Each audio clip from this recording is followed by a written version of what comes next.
มาเบิ่งทางด้านหมูหน่อยกินนมแม่พี่น้องอันนี้เป็นคืนแรกเนาะเฝ้าหมูหน่อยคืนแรกพี่น้อง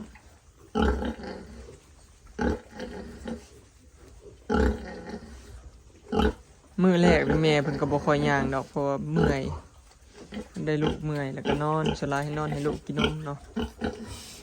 ทั้งหมด13ตัวพี่น้อง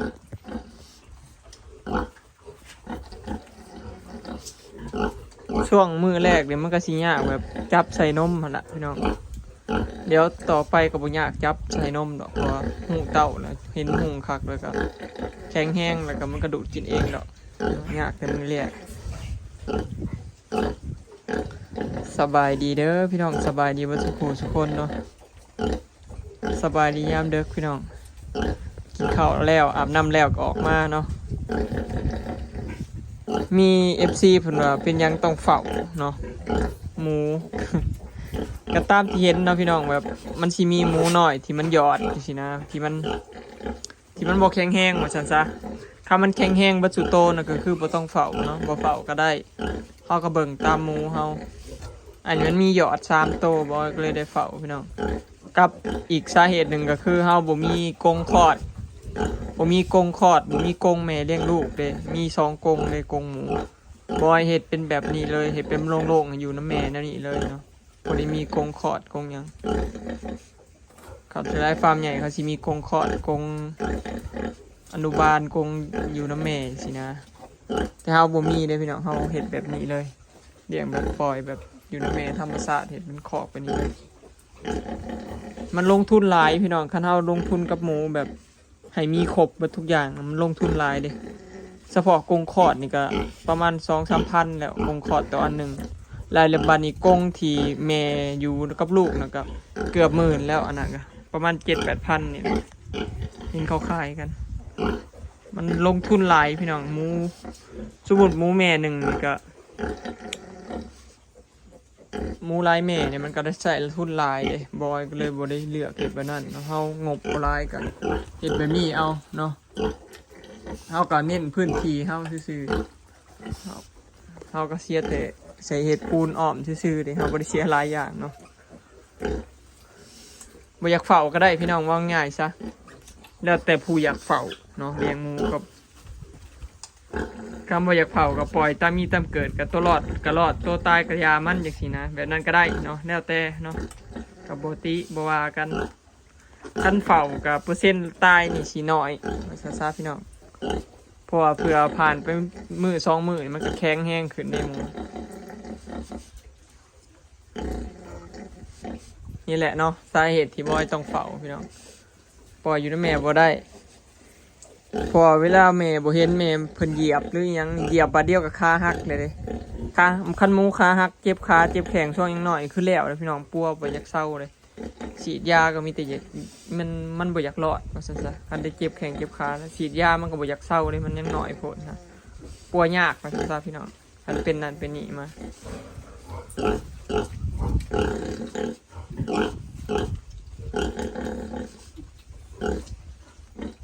แม่เพิ่นก็บ่ค่อยลูกดอกนอนให้ลูกกินเลยเมื่อยเพิ่นก็เมื่อยกอดลูกเลี้ยงหมูแม่พันธุ์นี่ก็บ่แม่นง่ายเลยพี่น้องเสี่ยงหลายอย่างเนาะรุ่นอีก1คือเสี่ยงเรื่องราคาหมูน้อยสิขึ้นบ่ขึ้น2กับมารุ่นว่ามันสิได้จักโตอีกเด้แล้วแต่ดวงอีกเนาะหมูแม่พันธุ์กับเรื่องการดูแลหลังคลอดดูแลหมูน้อยเนาะยากพี่น้องเลี้ยงหมูคุ้นนี่สิง่ายกว่าเนาะง่ายกว่าหลายเนาะเลี้ยงหมูคุ้นนี่มันบ่ยากปานใดเพราะว่ามันเฮามีแต่คุ้นอย่างเดียวเลยมีแต่ฉีดยาวิตามินฉีดยาถ่ายท้องเท่านั้นเนาะหมูคุ้นมันจะดูแลบ่ให้เจ็บป่วยนั่นล่ะซุ่มพีหน่อยพี่น้องนี่แต่ตัวใหญ่พี่น้องมึงนะพวกยังบ่ได้ขายพี่น้อง7 โตพากันนอนอยู่ในอ่างบอยเอาคอกอันนี้มาไว้พี่เนาะนี่ใหญ่มาพี่ใหญ่มาให้หมูตัวนี้แหละเป็นชุบเพิ่นบ่มีคอกนอนแล้วมันก็เลยพากันนอนยายกับผม หักปกติเพิ่นก็สินอนอยู่บนหลอดไฟแหละพี่น้องซีหนาวๆเพิ่นก็สิมากันพี่เด้ออันนี้เพิ่นเข้าไปนอนในอ่างหมูมันหมักส้นบ่ได้ที่เป็นห้องเป็นอิหยังเป็นอันนั้นมันหมักส้นนอนเนาะมื้อเช้าวังค่ำนี่ก็ไปหับนั่งเฮงๆมาพี่น้องแม่หมูตัวนี้เอาไปสมลูกเขาก็ออกนมได้ประมาณเกือบทิศนี่แหละแม่เพิ่นขึ้นเอาไปชมเลยรุ่นนี้ขึ้นไวขนาดสงสัยว่าหมดลูกดีไวเนาะสิได้ชมไวชมสาขึ้นกับหมดลูกหมูเขาหมูมันเศร้าไวก็ได้ชมไวนะ13 ตัวนมแม่นะคือว่ามี15บ่14 15นี่แหละพี่น้องประมาณนี้คันหมูได้ประมาณ13 14นี่ยังงั้นกินนมง่ายอยู่เนาะคันได้หลายกว่านี้เลยยากมันบ่อยากพอเต่ากันมันเกินเต่าไปแล้วคันได้หลายแล้วก็บ่ดีพี่น้องหลายเกินเต่าแล้วก็บ่อยากรอดคือเก่า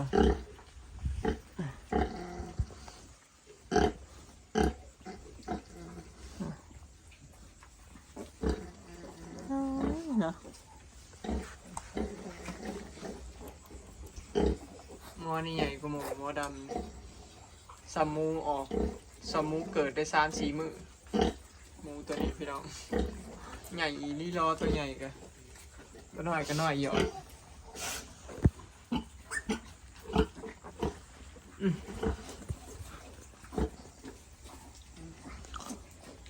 ส่วนไลฟ์ก็เผื่อบ่ได้นอนกับประมาณ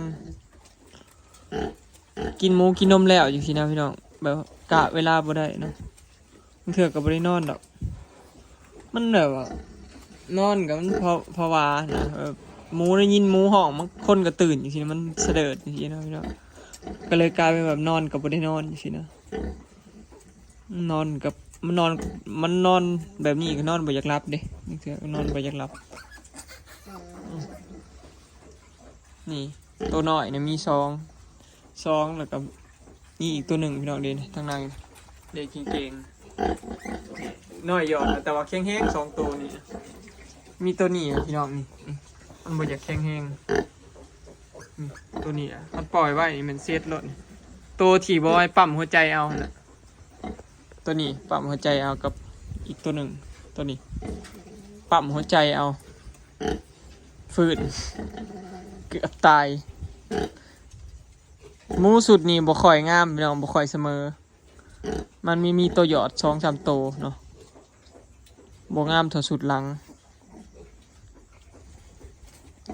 จักเป็นย้อนสาเหตุหยังเนาะเดี๋ยว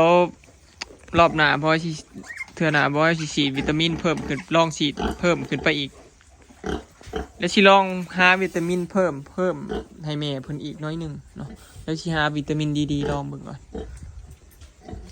พอบอยแต่ละรอบบอยกับแบบฉีดยาแต่ละเทื่อกับบ่ซ้ำกันเด้เพราะว่าบอยก็ลองไปนำนะ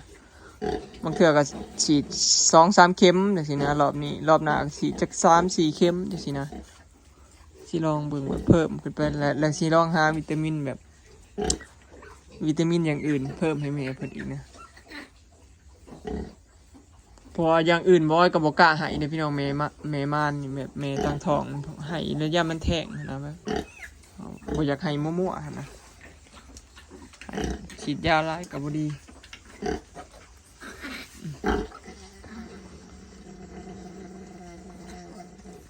นี่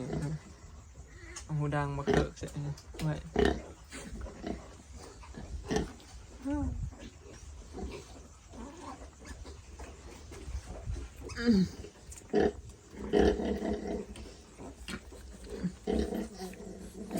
จับใส่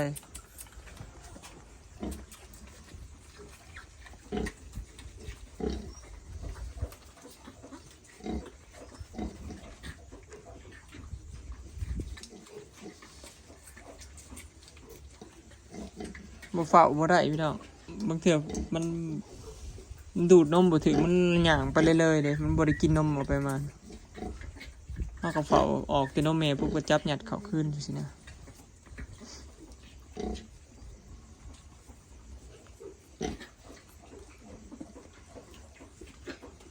ญาติกันอีกเด้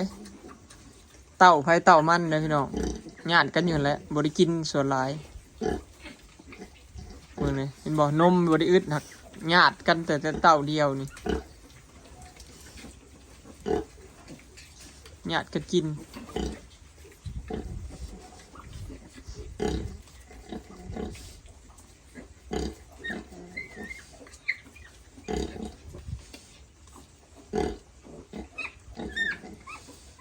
โอ้ย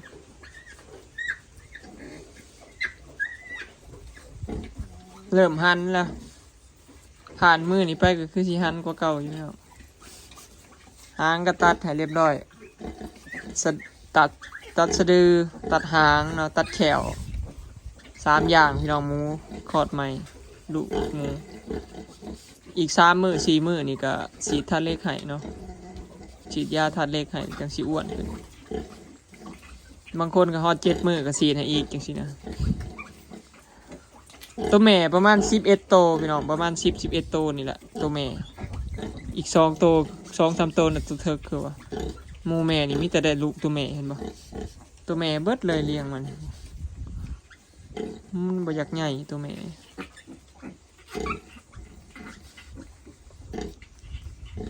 ก็ตัวแม่เบิดนี่ก็ไข่ได้มันสิใหญ่นำกัน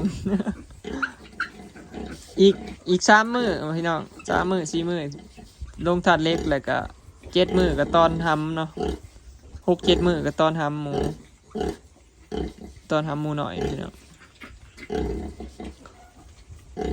ตอนช่วงยังหน่อยมันสิแพ้เศร้าไว้แล้วก็มันสิตอนง่ายเกิดกาย7 มื้อไปแล้วมันใหญ่เลยมันก็จะตอนยากเลยเลือดออกลายเพราะ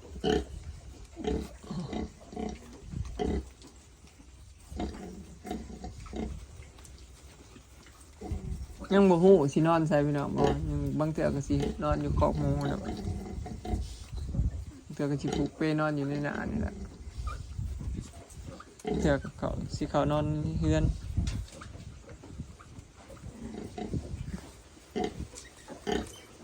โอ้ยขาดไปญาติกันนั่นแหละบ่ได้กินดอก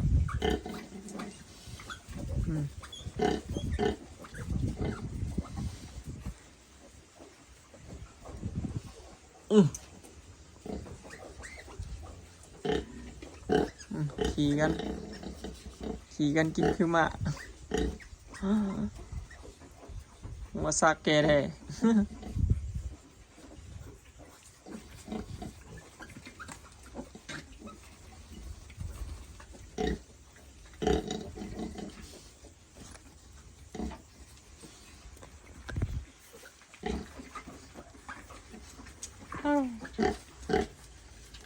เนี่ยกันอีกแล้ว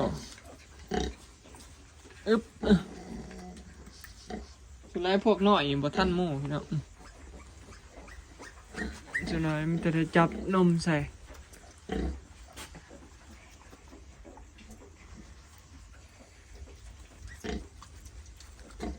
ถ้าเบิ่งว่ามันสิมีตัวใดรอดตัวใดยังพี่น้องเฝ้าจัก3 มื้อรอดก็รอดเช็ดก็เช็ด2 อย่างนี่แหละคันวิทย์3 มื้อไปสีธาตุเหล็กก็สิไข่อยู่ดอกก็สิตายยากอยู่